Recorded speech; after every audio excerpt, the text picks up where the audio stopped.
নমস্কার সবাইকে, আমি লক্ষ্মী। আমার এক দাদা আমার কাছে আবদার করেছে, তার দিদা নাকি ছোটোবেলায় একটা নিরামিষ রান্না করতো, সেটা নাকি ভীষণ খেতে ভালো হতো। তো আমার কাছে আবদার করেছে বানিয়ে খাওয়ানোর জন্য। তাই আমি নিয়ে নিলাম ছোটো বাটির 1 বাটি মুগ ডাল আর হাফ বাটি ছোলার ডাল।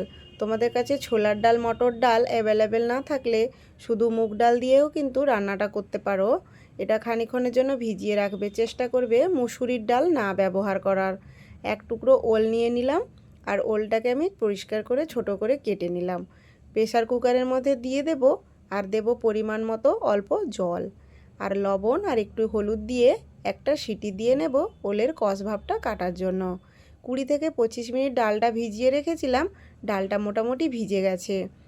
আমি মিক্সারের বাটিতে হাতে ছেঁকে ছেঁকে ভালো করে জল চেপে চেপে ডালটা কিন্তু তুলে নেব। বেশি জল দিয়ে কিন্তু ডালটা বাটা যাবে না।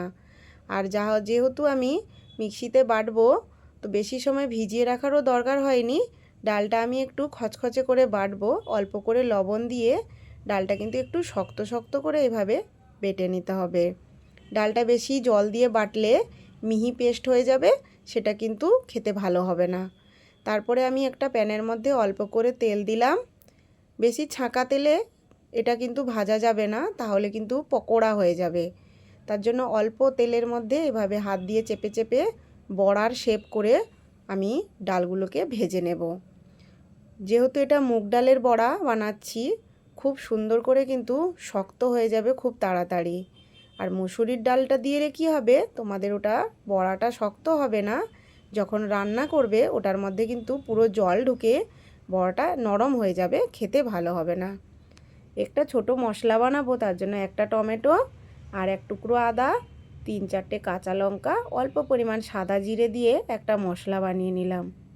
কড়াইতে তেল গরম করে মশলাটা দিয়ে অল্প করে হলুদ আর ধনের গুঁড়ো দিয়ে দিলাম পরিমাণ মতো লবণ। একটু ব্যালেন্সের জন্য 2-4টে দানা চিনি দিয়ে দিলাম।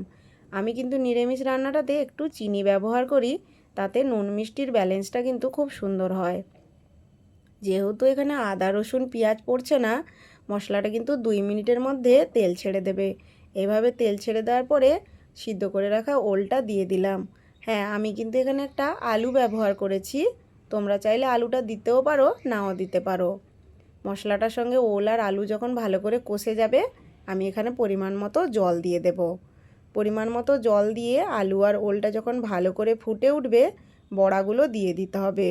দিয়ে মোটামুটি করে ফুটিয়ে নাবিয়ে নিলেই কিন্তু ওল আর বড়া দিয়ে কিন্তু একটা দারুণ নিরামিষ রেসিপি তৈরি হয়ে যাবে। ভিডিওটা কেমন লাগলো একটা লাইক করে দিও।